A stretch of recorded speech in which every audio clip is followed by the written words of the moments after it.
हनुमान की गाथा कहूँ, तप त्याग की बातें सर्वथा कहूँ। धैर्य में गहरे प्रेम में अड़िग ऐसी महान आत्माओं की गाथा कहूँ।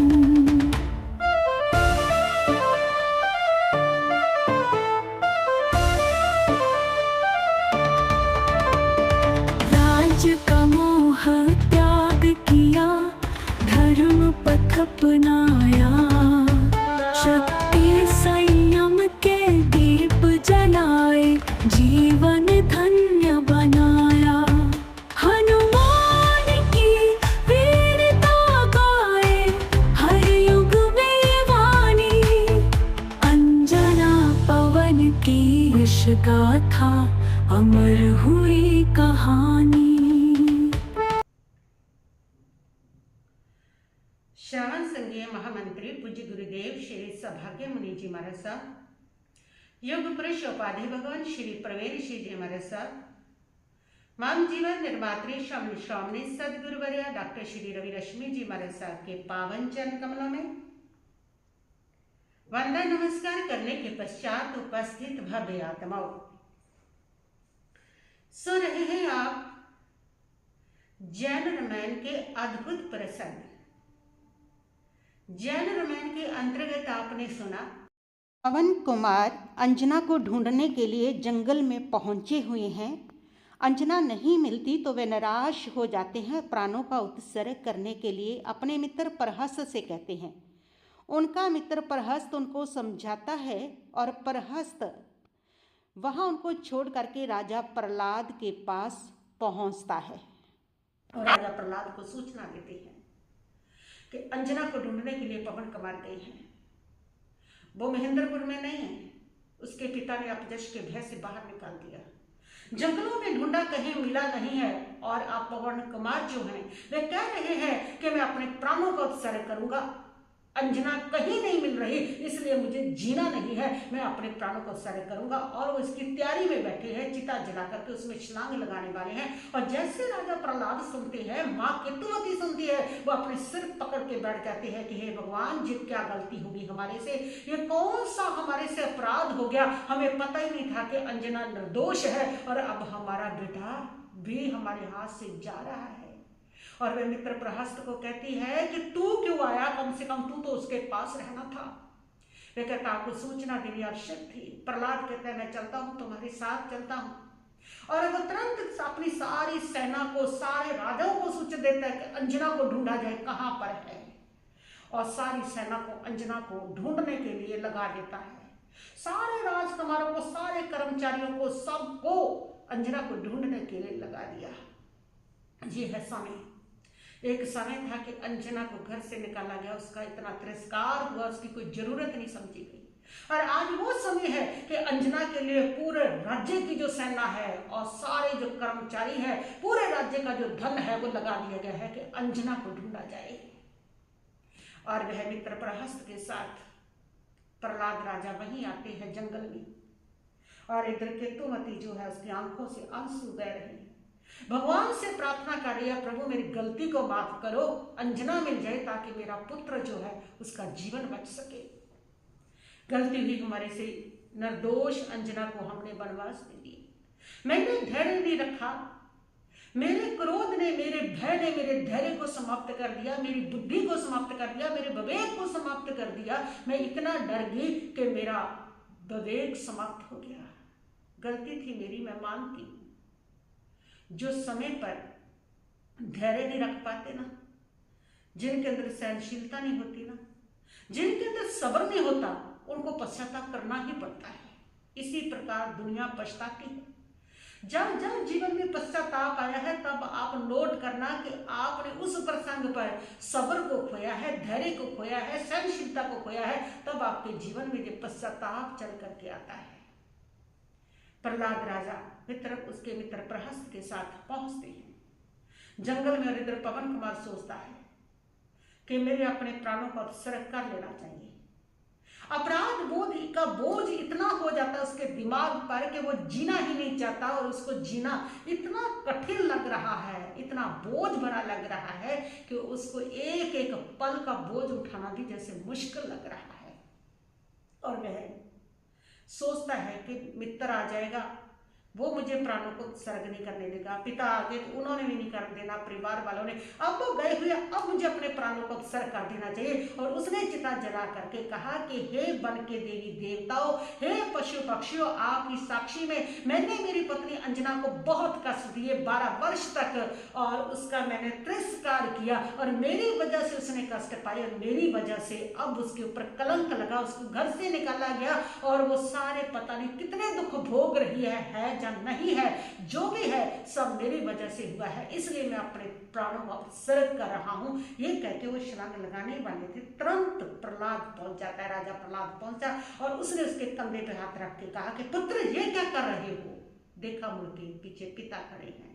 पिता ने कहा बेटा ये क्या कर रहा है, आत्महत्या किसी समस्या का समाधान थोड़ी होता है, आत्महत्या से तो समस्याएं बढ़ती हैं, समाधान नहीं होता।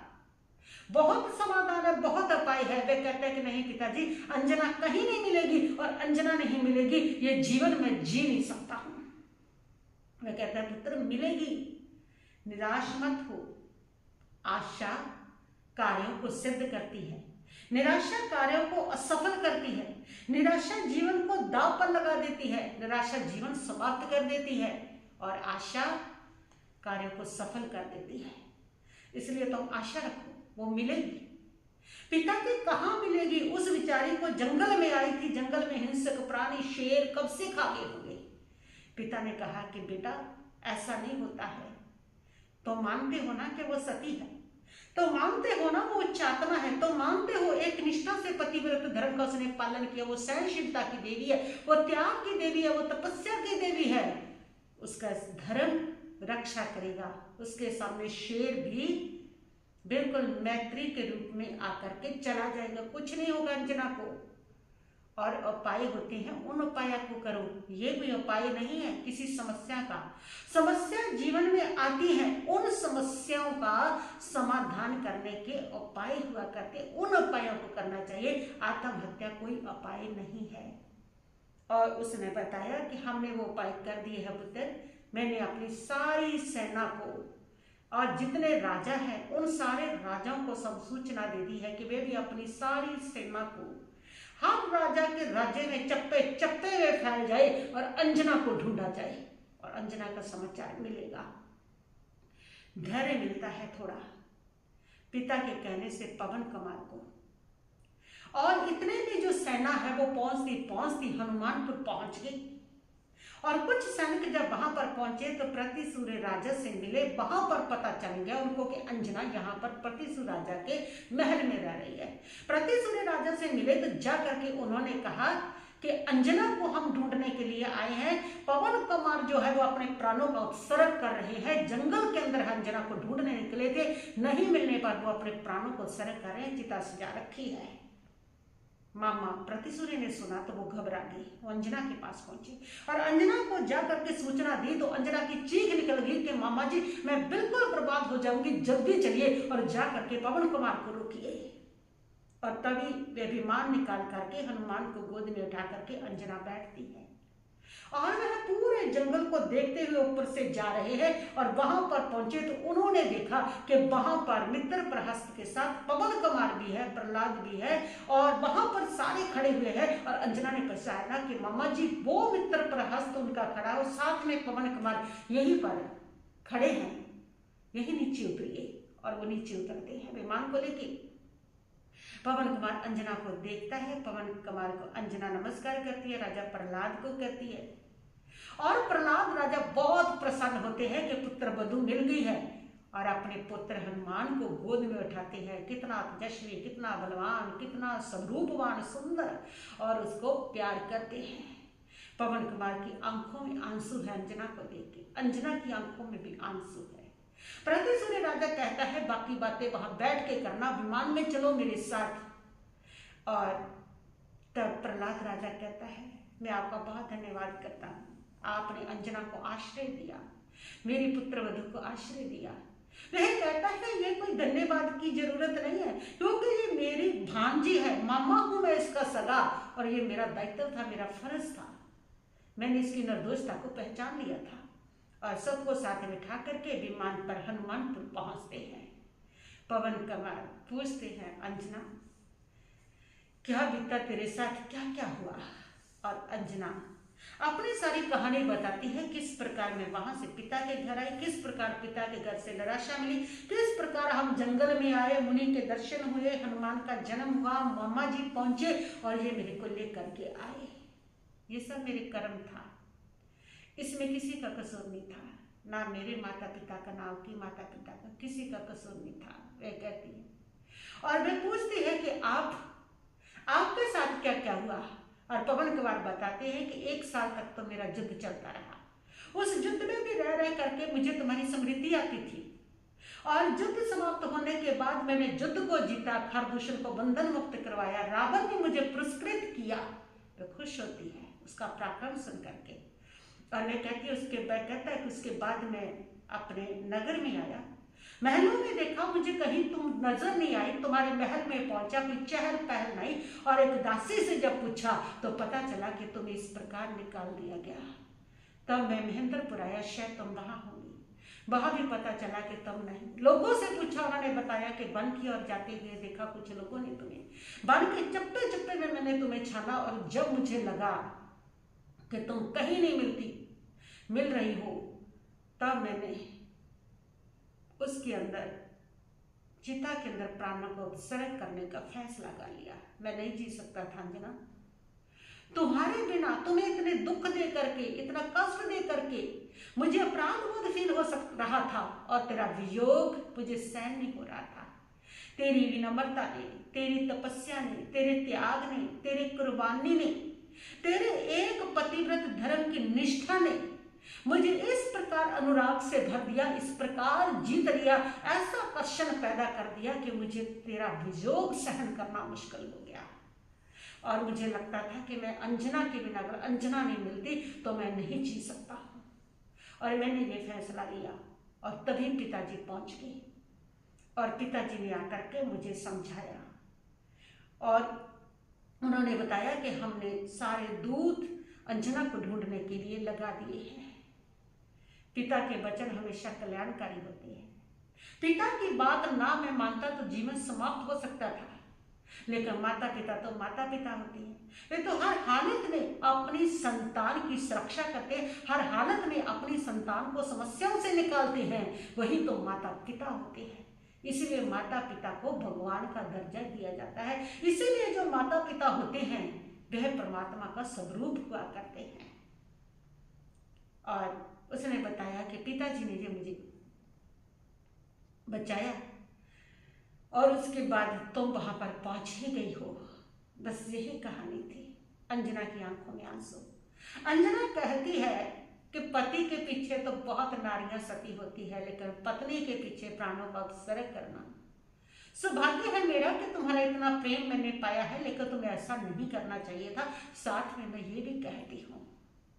पवन कुमार कहता है, अंजना तुम्हें क्या पता है किस प्रकार मेरे हृदय पर क्या बीत रही थी। जीवन इतना बोझल हो गया था, तेरे वियोग में और अपराध बोध में दोनों में इतना बोझल हो गया था कि जीना कठिन हो गया था।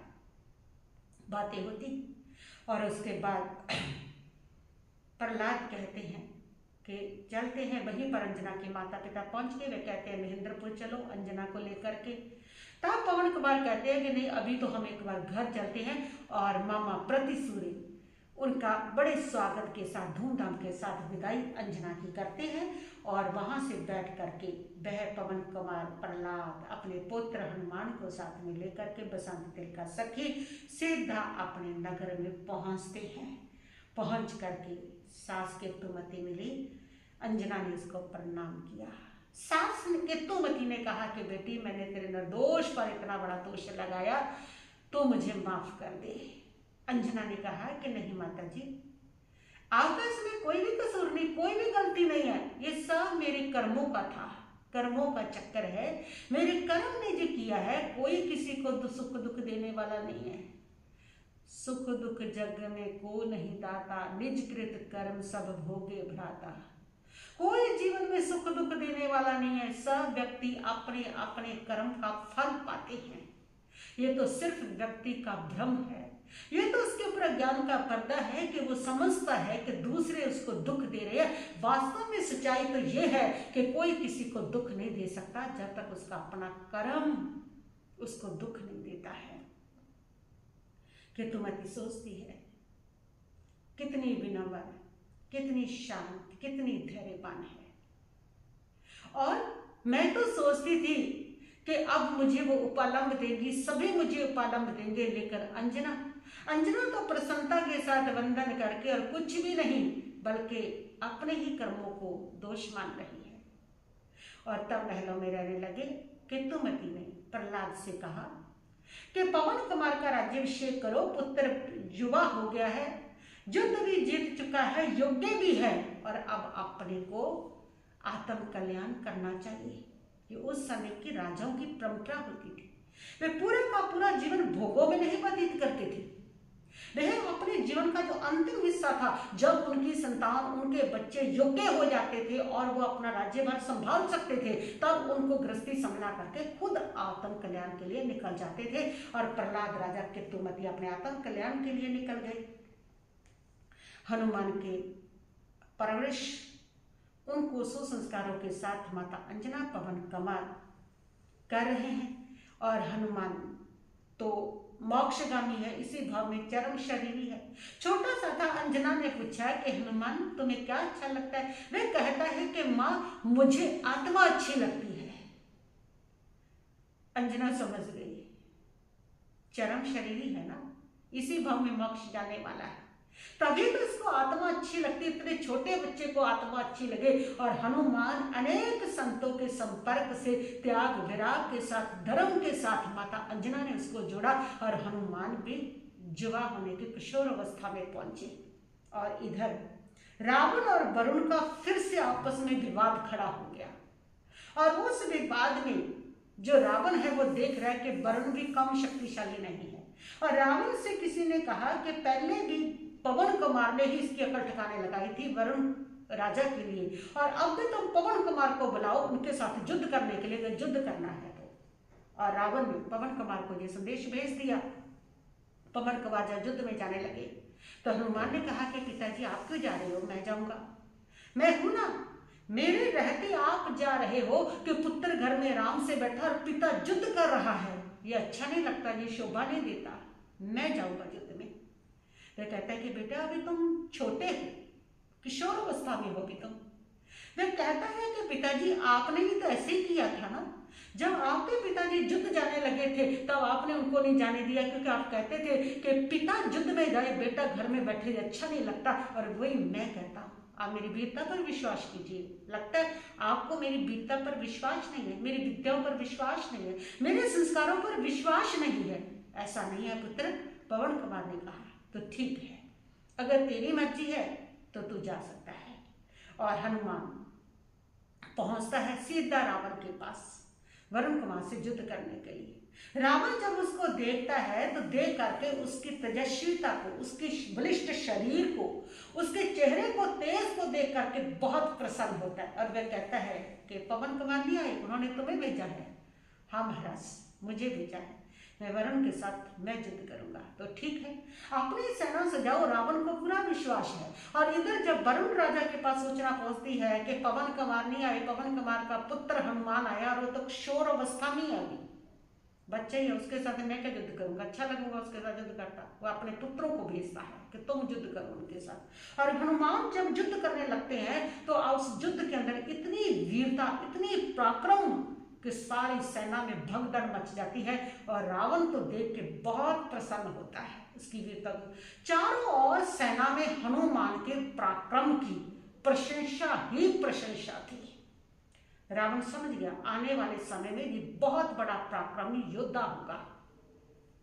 और जब उनको बंदी बना लिया तो बंदी बना लिया तो वरुण देवता राजा को पता चला। और उसको बड़ा क्रोध आया कि मेरे पुत्रों को बंदी बनाया। वो महाकाल की तरह से हनुमान के ऊपर टूट पड़ा और तब रावण ने बाणों की वर्षा करके उसको ढक दिया वरुण कुमार को, और मौका दे करके वो उसके हाथी पर पहुंच करके, रथ पर पहुंच करके रावण ने उसको बंदी बना लिया।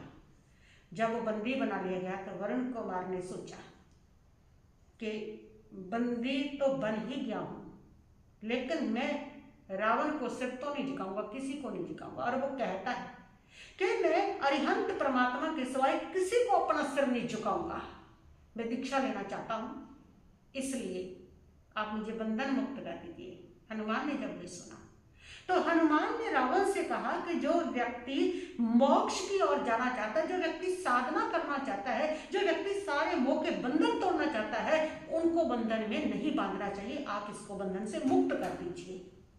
और हनुमान के कहने पर रावण ने वरुण को मुक्त कर दिया और वरुण ने दीक्षा वहीं पर ली और साधना करके आत्म कल्याण करके सिद्ध बुद्ध मुक्त हुआ, मोक्ष को प्राप्त हुआ। और हनुमान की पराक्रम की बहुत प्रशंसा चारों ओर थी। और रावण ने वरुण के जो पुत्र हैं उनको उस समय वहां का राज्य, उनके पिता का राज्य दिया और कहा कि मुझे राज्य से कोई लेना देना नहीं है, बस आपको मेरे अधीन चलना होगा, मानना होगा मुझे और रहना होगा। और वो रावण को अधीन रहने लगे, उसको मानने लगे और अपने राज्य में चले गए। हनुमान की प्रशंसा सुन करके उन्होंने अपनी बहन सत्यवती का विवाह हनुमान के साथ किया। रावण ने भी हनुमान का पराक्रम देख करके अपनी बहन शूर्पणखा का पुत्री का जो विवाह है वो हनुमान के साथ कर दिया। और भी वहां पर जितने राजा थे उन्होंने भी अपनी राजकुमारियां हनुमान को दी। और हनुमान जैन रामायण के अंदर विद्याधर राजा, बहुत सुंदर राजा है जिसका अनेक राजकन्याओं से शादी हुई। और हनुमान इन सारे स्वागत के साथ, धूमधाम के साथ बहुत पुरस्कार दिया, बहुत बड़ी जगीर रावण ने हनुमान को दी और अनेक कन्याओं उसको मिली। और उसके साथ में धूमधाम के साथ नगर में प्रवेश करता है। पवन कुमार अंजना बहुत खुश होते हैं और पूरा महल पुत्र वधुओं से भर जाता है। तब अंजना एक दिन आती है पवन कुमार के पास और कहती है कि मुझे आपसे कुछ कहना है, बोलिए। उसने कहा कि मैं अब अपनी आत्मा का कल्याण करना चाहती हूँ, मैं दीक्षा के पथ पर जाना चाहती हूँ, मैं तप करना चाहती हूँ, मैं साधना करना चाहती हूँ। गृहस्थ जीवन बहुत भोग लिया है, बस अब नहीं। पवन कुमार उसको समझाते हैं, लेकिन फिर उसकी धर्म दृढ़ता को देख करके पवन कुमार कहते हैं कि ठीक है। वह कहती है कि हमारे माता पिता ने भी तो यही आदर्श किया है ना, जब हम युवा हो गए थे, हम योग्य हो गए थे, तो उन्होंने हमें सब सौंप करके अपना आत्म कल्याण किया। आज हमारा हनुमान योग्य हो गया है, उसकी शादियां भी हो गई हैं और सब पराक्रमी भी हो गया है, वो यशस्वी भी है, बलवान भी है। जब वो समर्थ है तो अब हमें भी आत्म कल्याण की ओर चलना चाहिए। ये हमारे माता पिता का आदर्श है। आज हम उसके सामने आदर्श पैदा करेंगे तो कल को हनुमान के सामने भी ये आदर्श होगा और वो भी इस आदर्श को निभाएगा। अच्छी बात का, सही बात का, आत्म कल्याण का आदर्श घर के अंदर स्थापित होना चाहिए। और आज ये आदर्श लोगों ने बिल्कुल समाप्त कर दिया।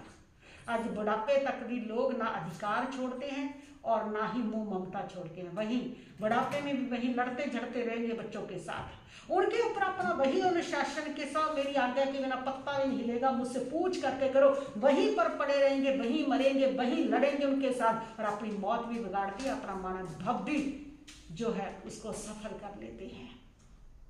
लेकिन उस समय के राजाओं की ये परंपरा थी, वो अपने जीवन को सार्थक करने के लिए जीवन का अंतिम हिस्सा जो था वह आत्म कल्याण के लिए बच्चे के समर्थ होने पर चले जाते थे, उनको सौंप करके सब कुछ। और इधर जब सुना पवन कुमार ने तो पवन कुमार कहता है ठीक है, मैं भी साधना करूँगा, मैं भी दीक्षा लेना चाहता हूँ। और दोनों तैयार होते हैं। हनुमान जो है जब वो सुनता है तो वो माँ को कहते हैं कि माँ अभी तो मैं किशोर हूँ, अभी तो इतना बड़ा नहीं हुआ, लेकिन तुम क्यों जाना चाहते हो। अंजना समझाती है कि पुत्र, अच्छे काम के लिए, आत्म कल्याण के लिए कभी भी बाधित नहीं बनना चाहिए। मैं अपनी आत्मा का कल्याण करना चाहती हूँ। हनुमान तो मोक्षगामी थे ही, इसलिए वे चुप हो जाते हैं। हनुमान का राज्याभिषेक होता है और उसके बाद हनुमान माता पिता की दीक्षा धूमधाम से कराते हैं और दीक्षा लेकर के साधना करते हैं दोनों। अंजना साधना करके देवलोक में जाती है और इधर हनुमान जो है उस समय पे रावण के सहयोगी थे, उनके साथ उनका मैत्री संबंध था और बहुत जो रावण था वो उसका आदर करता था, सम्मान करता था, उसकी इज्जत करता था और उसका सहयोग लेता था। जब तक रावण के जीवन में अहंकार नहीं था तब तक हनुमान ने उसका सहयोग किया। जब रावण के जीवन में अहंकार आ गया और जब रावण ने अनैतिकता की राह को पकड़ा कि उसने सीता अपहरण जैसा ये अनैतिक कार्य किया, तो उसके बाद जो हनुमान है उसने रावण से अपने आप को अलग कर लिया था और हनुमान आगे चल करके राम के ही दूत बनते हैं और सीता की खोज करते हैं और दूत बन करके रावण से बात करने भी जाते हैं। तो इस प्रकार ये बहुत ही सुंदर प्रसंग है चंद्रमैन के। आगे सुनेंगे आप किस प्रकार राम से मिलेंगे हनुमान जी और किस प्रकार उनके दूत बनेंगे और कैसे आगे क्या होगा, तो ये सारी आगे आप सुनने को आपको मिलेगा। बस इतना ही कहती ही मैं अपने वक्तव्य को यहीं पर स्थगित करती हूँ। ओम शांति शांति शांति भवतु।